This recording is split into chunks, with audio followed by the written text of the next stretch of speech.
Hello दोस्तों, कैसे हैं आप सभी दोस्तों का एक बार फिर से मोस्ट वेलकम है आपके अपने यूट्यूब प्लेटफॉर्म पर।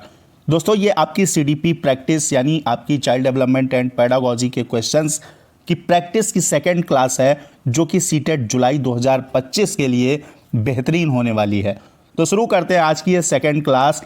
यहाँ पर देखेंगे मोस्ट इंपॉर्टेंट टॉप लेवल के वो क्वेश्चंस हैं जो अगर आपने तैयार कर लिए तो ये आपको बहुत ज़्यादा फायदा देने वाले हैं। दोस्तों, पहला क्वेश्चन आपके सामने है, पियाजे के अनुसार निम्नलिखित में से कौन सी अवस्था में बच्चा अमूर्त संकल्पनाओं के विषय में तार्किक चिंतन करना आरंभ करता है। देखिए, अगर आप न्यू हैं तो भी आपको चीज़ें समझ में आएंगी, और अगर आप दे चुके हैं सीटेट इससे पहले तो आपको बेहतर ढंग से तब तो आपको समझ आना ही है। तो यहाँ पर अगर बात करें दोस्तों लॉजिकल थिंकिंग की, तो बच्चा जब लॉजिकल थिंकिंग करता है तो वो औपचारिक संक्रियात्मक अवस्था में होता है।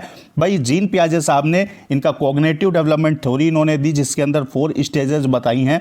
और यहाँ से आप याद अगर करना चाहें तो SPCF यानी स्पेशल फोर्स, ठीक है, SPCF करके आप याद कर सकते हैं। ऊपर आपका S for sensory motor, P for pre operational, C for concrete operational और F फॉर फॉर्मल ऑपरेशनल। भाई, यहाँ पर आपका मैंने लिख दिया है कि जन्म से 2 वर्ष जो है सेंसरी मोटर होता है, और यहाँ पूर्व संक्रियात्मक या प्री ऑपरेशनल 2 से 7, यहाँ पर कॉन्क्रीट 7 to 11 और 11 से ऊपर आपकी फॉर्मल ऑपरेशनल। तो लॉजिकल थिंकिंग बच्चा करेगा किसमें, जब वो फॉर्मल ऑपरेशनल स्टेज में होगा। तो डी ऑप्शन आपका करेक्ट हो जाएगा। नेक्स्ट बढ़ते हैं, अगला क्वेश्चन लेंगे। तो सेकंड नंबर क्वेश्चन आपका बेहतरीन दमदार क्वेश्चन है दोस्तों। एक 13 वर्षीय बालक बात बात में अपने बड़ों से झगड़ा करने लगता है और हमेशा स्वयं को सही साबित करने की कोशिश करता है। वह व्यक्ति किस अवस्था में है, ये आपको बताना है। देखिए, सीटेट का जो पैटर्न है क्वेश्चन पूछने का, वो कॉन्सेप्चुअल अंडरस्टैंडिंग पर बेस्ड क्वेश्चन आते हैं। सीधा क्वेश्चन आपसे नहीं सीटेट के अंदर पूछेगा। यहाँ से समझ पर आधारित क्वेश्चन पूछेगा, तो वो समझ आपको बनानी होगी। तो यह बताइए, अगर कोई बच्चा बड़ों से झगड़ा करता है बात बात पर और स्वयं को हमेशा सही साबित करने की कोशिश करता है, यानी कि मैं ही सही हूँ, तो विकास की किस अवस्था में है? तो याद रखिएगा, वो विकास की किशोरा अवस्था में है। यहाँ क्या होता है, यहाँ बच्चा क्या है, स्वयं को ही सही साबित करता है, वो खुद को ही सही साबित करेगा। तो यहाँ पर क्या है, बी ऑप्शन करेक्ट हो जाएगा। ठीक है, नेक्स्ट आपका बढ़ते हैं अगला क्वेश्चन, थर्ड नंबर, वाइगोत्स्की। लेव वाइगोत्स्की सामाजिक सांस्कृतिक इनका थ्योरी है, ठीक है, सोशियो कल्चरल थ्योरी।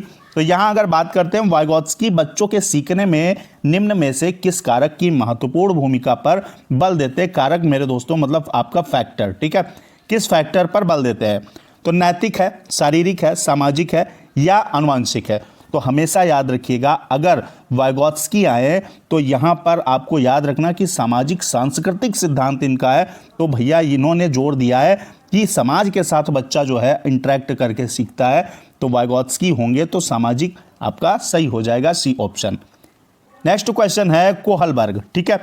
अब कोहलबर्ग नैतिक विकास का सिद्धांत, इनके अनुसार क्या है क्वेश्चन? कोहलबर्ग के अनुसार सही और गलत के प्रश्न के बारे में निर्णय लेने में शामिल जो चिंतन प्रक्रिया होती है उसको क्या कहा जाता है? मैं इनकी थ्योरी जल्द में आपका जैसे ही नोटिफिकेशन आता है पूरी मैं रेगुलर क्लासेस आपको प्रोवाइड करवाना शुरू कर दूंगा, जिसके अंदर जीन पियाजे, कोहलबर्ग आपका जितने भी पूछे जाते हैं सब सीरियल से करवाऊंगा। चैनल को सब्सक्राइब कर लीजिएगा ताकि आपको regular time to time class मिल सके और आप सीटेट में बेहतरीन स्कोर कर सके, ठीक है।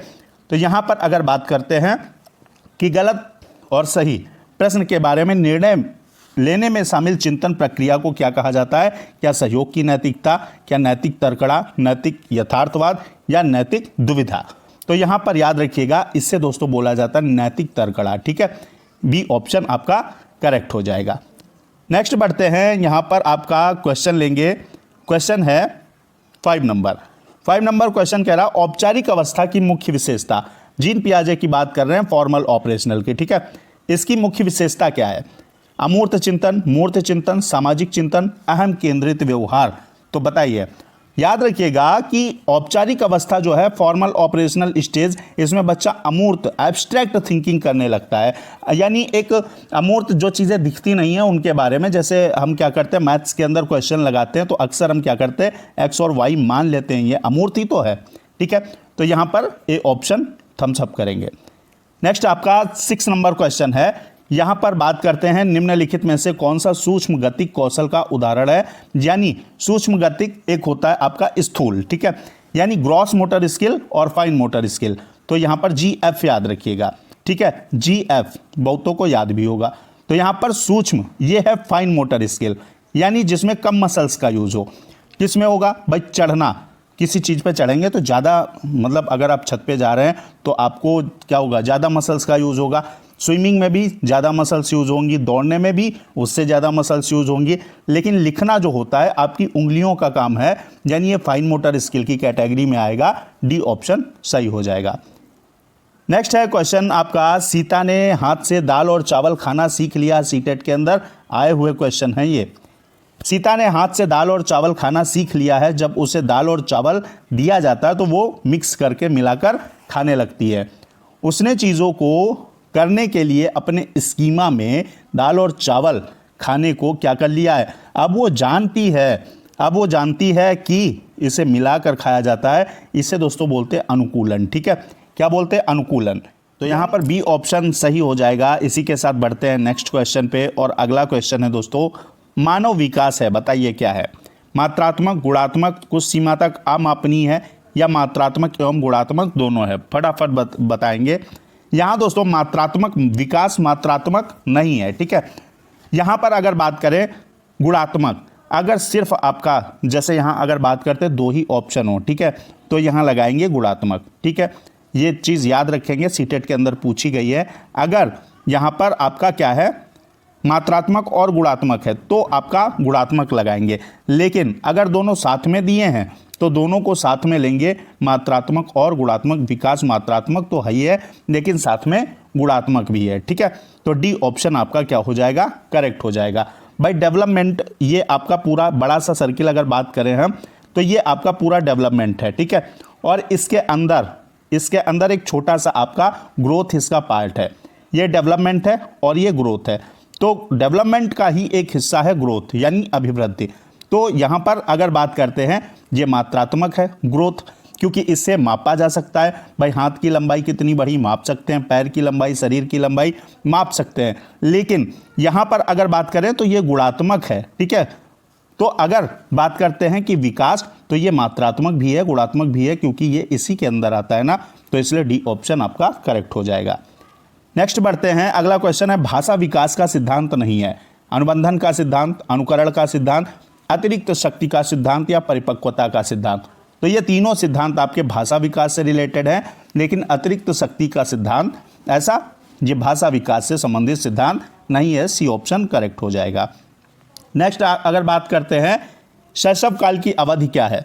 जन्म से 2 वर्ष, जन्म से 3 वर्ष, 2 से 5 वर्ष और जन्म से 1 वर्ष। वैसे अगर शैशवावस्था की बात करें तो 0 से आपका 5 वर्ष, ठीक है, 0 से 5 वर्ष। लेकिन यहाँ अगर बात करते हैं, अगर आपको मार्क्स लेने हैं तो याद रखिएगा, शैशव काल जो है ये आपका, यह शैशवावस्था जन्म से 2 वर्ष मानी जाती है। देन आपका क्या है, 2 से 6 वर्ष की अगर बात करें तो ये पूर्व बाल्यावस्था होती है, ठीक है। और इसके बाद 6 से 12 वर्ष अगर बात करते हैं, ये उत्तर बाल्यावस्था होती है। और 12 से 18 यहाँ पर ये किशोरावस्था होती है। और मेनली हम क्या करते हैं, यहीं तक पढ़ते हैं, क्योंकि हम पढ़ रहे हैं क्या, चाइल्ड डेवलपमेंट यानी बाल विकास। तो बाल विकास यहीं तक रहता है, किशोरावस्था तक। तो ए ऑप्शन आपका क्या हो जाएगा? करेक्ट हो जाएगा। नेक्स्ट क्वेश्चन है, निम्नलिखित में से कौन सा एक सही मिलान वाला जोड़ा है? बताइए। पूर्व संक्रियात्मक अवस्था, निगमनात्मक विचार, मूर्त संक्रियात्मक अवस्था, वर्गीकरण करने योग्य, ठीक है। वर्गीकरण यानी क्लासिफिकेशन, जब बच्चा चीज़ों का क्लासिफिकेशन वर्गीकरण करने लगे। औपचारिक संक्रियात्मक, अनुकरण प्रारंभ। भाई क्या अनुकरण औपचारिक में करेगा? अनुकरण कब करता है? अनुकरण बच्चा शैशवावस्था में करता है, नकल आपकी करता है। तो यहाँ पर अगर बात करें तो ये तो होगा नहीं। शैशवावस्था तर्क, भाई तर्क शैशवावस्था में कहाँ से ले आएगा? पूर्व संक्रियात्मक, निगमनात्मक विचार आते हैं कब? आपकी फॉर्मल ऑपरेशनल में, ठीक है। हाइपोथेटिको डिडक्टिव जो थिंकिंग होती है वो आपकी किसमें होती है? फॉर्मल ऑपरेशनल में। तो ये भी नहीं होगा। कौन सा होगा? बी ऑप्शन आपका सही हो जाएगा, ठीक है, मूर्त संक्रियात्मक अवस्था। अगला बढ़ते हैं। अगला क्वेश्चन है, विकास के बारे में निम्नलिखित में से कौन सा कथन सही है? विकास जन्म से किशोरावस्था तक बहुत तीव्र गति से होता है और उसके बाद रुक जाता है। तो यहाँ पर याद रखिएगा, विकास जो होता है शैशवावस्था में शारीरिक और मानसिक विकास बहुत तेजी से होता है, उसके बाद क्या होता है, डाउन हो जाता है। फिर किशोरावस्था में बहुत तेजी से होता है, ये याद रखना है आपको। तो यहाँ पर अगर बात करें तो यहाँ अगर कह रहा है किशोरावस्था तक, तो बीच में भाई डाउन हो जाता है। और दूसरा अगर बात करें तो रुकता नहीं, विकास क्या है, वूम्ब टू टूम्ब चलने वाली प्रक्रिया है, यानी जन्म से लेकर जब बच्चा सिंगल आपका क्या होता है, सेल होता है, उसके बाद से और मृत्यु तक क्या होता है, विकास चलता रहता है। ये स्टेटमेंट रॉन्ग हो गया। विकास जन्म से किशोरावस्था तक आगे की ओर बढ़ता और फिर पीछे की ओर, क्या भैया विकास रिवर्सिबल है? नहीं है ना। अब आप अगर 18 साल के हो जाएं, ठीक है, क्या आप फिर से 3 साल के हो सकते हैं? नहीं हो सकते हैं। तो यहाँ पर खत्म। विकास परिवर्तन एक सीधी रेखा में आगे जाता है क्या? हमेशा एक ऐसे विकास चलता है, विकास ऐसे ऐसे ऐसे चल सकता है ना, ऐसे ऐसे चलता है भाई, ऐसे भी हो सकता है। तो यहाँ पर जिस क्रम में आपने देखा होगा कि मूवी वगैरह में दिखाते हैं आपको, जब हार्ट बीट चलते तो ऐसे ऐसे चलती है ना, तो इस क्रम में विकास होता है, एक सीधी रेखा में नहीं होता है। लेकिन डी कह रहा है विकास भिन्न व्यक्तियों में भिन्न गति से होता है। बिल्कुल सही बात है। सबके अंदर 5 साल में ही लंबाई तो आपका उसमें ग्रोथ में आ जाएगी, जो कि डेवलपमेंट का ही पार्ट है। लेकिन बात करें तो सबके अंदर हर प्रकार का डेवलपमेंट अलग अलग होता है। तो डी ऑप्शन करेक्ट हो जाएगा। नेक्स्ट अगर बात करते हैं निम्नलिखित में से कौन सा कथन सही नहीं है, तो देखिएगा, वृद्धि एवं विकास दो अलग आयाम हैं। वृद्धि जीवन पर्यंत चलती है, वृद्धि विकास की प्रक्रिया का ही एक भाग है, विकास सतत प्रक्रिया है। बताइए। तो ये बात बिल्कुल सही है, वृद्धि और विकास दो अलग आयाम हैं, ठीक है। वृद्धि जीवन पर्यंत चलती है ऐसा नहीं है, विकास जीवन पर्यंत चलता है, डेवलपमेंट जीवन पर्यंत चलता है, ना कि वृद्धि। वृद्धि एक समय के बाद क्या होती है, रुक जाती है। आपकी लंबाई क्या है, अगर आप 30-25 के हो गए हैं तो बस अब आप यहीं स्टॉप हो जाइए। अब आपको आपकी वृद्धि लंबाई नहीं बढ़नी है, ठीक है। तो यहाँ पर बी ऑप्शन सही हो जाएगा, क्योंकि आपसे पूछा है नहीं तो वृद्धि जीवन पर्यंत नहीं चलती है, ठीक है। नेक्स्ट क्वेश्चन है, शिक्षा के संदर्भ में सामाजिकरण सोशलाइजेशन से क्या तात्पर्य है?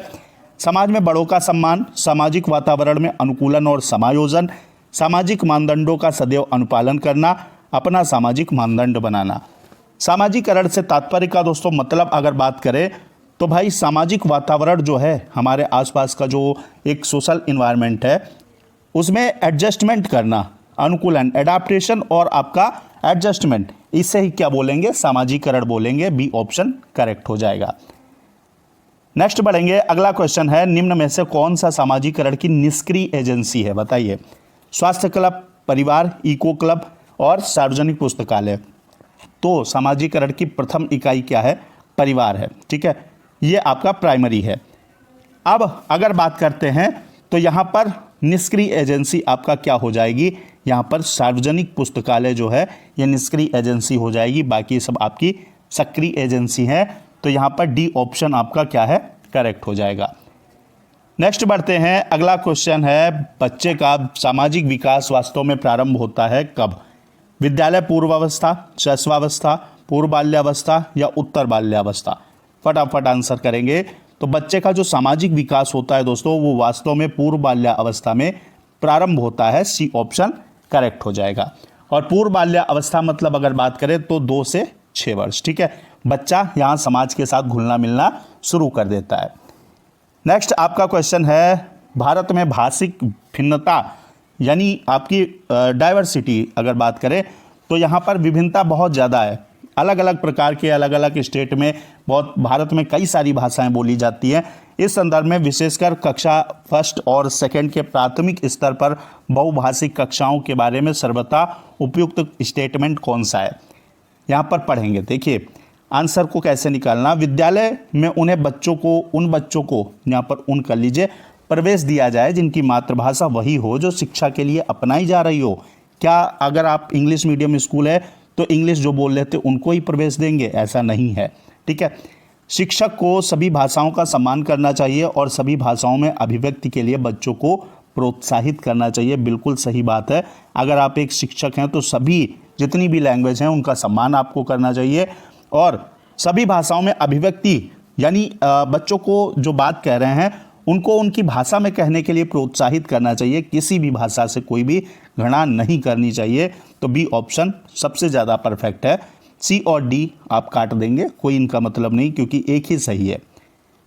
नेक्स्ट क्वेश्चन है आपका, क्वेश्चन कह रहा है वह अवस्था जब बालक अपने अभिभावकों के साथ कम आनंदित होता है, बताइए उसके किस विकास के साथ, किसके साथ संबंधित है। तो बताना है आपको वो अवस्था भैया जब बालक या बालिका जो है अपने पेरेंट्स के साथ कम आनंदित होता है, दोस्तों के साथ ज़्यादा होता है। तो वो अवस्था आपकी कौन सी हो जाएगी, शारीरिक विकास से, मानसिक विकास से, भाषा विकास से या सामाजिक विकास से। तो यहाँ पर डी ऑप्शन करेक्ट हो जाएगा। यहाँ पर सामाजिक विकास से संबंधित है, डी ऑप्शन करेक्ट हो जाएगा। नेक्स्ट क्वेश्चन है निम्नलिखित में से कौन सा लक्षण अंतर्मुखी व्यक्तित्व का नहीं है, बताइए। अंतर्मुखी व्यक्तित्व, यहाँ से ऐसे क्वेश्चन अगर आते हैं तो आपको करना है आत्मकेंद्रित, रूढ़िवादी। रूढ़िवादी जानते हैं, लकीर का फकीर, ठीक है, कि हमारे यहाँ ये नहीं होता था तो आज भी 50 साल बाद भी ये नहीं होगा, ये रूढ़िवादी था। आत्मकेंद्रित, ईगोसेंट्रिज्म, जो मैं बोल रहा हूँ वही सही है, ऐसा सोचना। दब्बू, डर डर के जीना, ये तीनों चीज़ें लगभग सेम लग रही हैं। अंतर्मुखी व्यक्तित्व का व्यक्ति होगा तो क्या होगा भाई, इनमें से कौन सा लक्षण नहीं है, सामाजिकता नहीं है, ठीक है, बाकी ये सब अंतर्मुखी व्यक्तित्व के लक्षण हैं। तो सी ऑप्शन सही हो जाएगा। नेक्स्ट आपका क्वेश्चन है निम्नलिखित में से कौन सा मुख्य रूप से आनुवांशिकता संबंधी कारक है। तो आपका अगर बात करें, आंखों का रंग, सामाजिक गतिविधियों में भागीदारी, समकक्ष व्यक्तियों के समूह के प्रति अभिवृत्ति या चिंतन पैटर्न। तो आनुवांशिकता संबंधित जो आपका कारक है वो आंखों का रंग है। जिनकी आंखों का रंग क्या है, ब्राउन रंग है, ठीक है, ये सॉन्ग भी है। तो ब्राउन रंग की अगर बात करते हैं तो ब्राउन रंग अगर किसी की माँ का, ठीक है, या किसी के पप्पा का, इनमें से किसी एक का ब्राउन रंग है आंखों का, तो बच्चों का भी निश्चित ही आपका ब्राउन होगा, ठीक है। तो ये हेरिडिटी यानी आनुवांशिकता से संबंधित है। ए ऑप्शन, ए फॉर क्या, अर्जेंटीना सही हो जाएगा। तो आज के इस वीडियो में 20 मोस्ट इंपॉर्टेंट क्वेश्चंस मैंने आपको सीडीपी के कराए हैं। मिलते हैं क्लास 3rd में दोस्तों, मोस्ट इंपॉर्टेंट, ठीक है। मिलते हैं अगली 3rd क्लास में। जय हिंद, वंदे मातरम।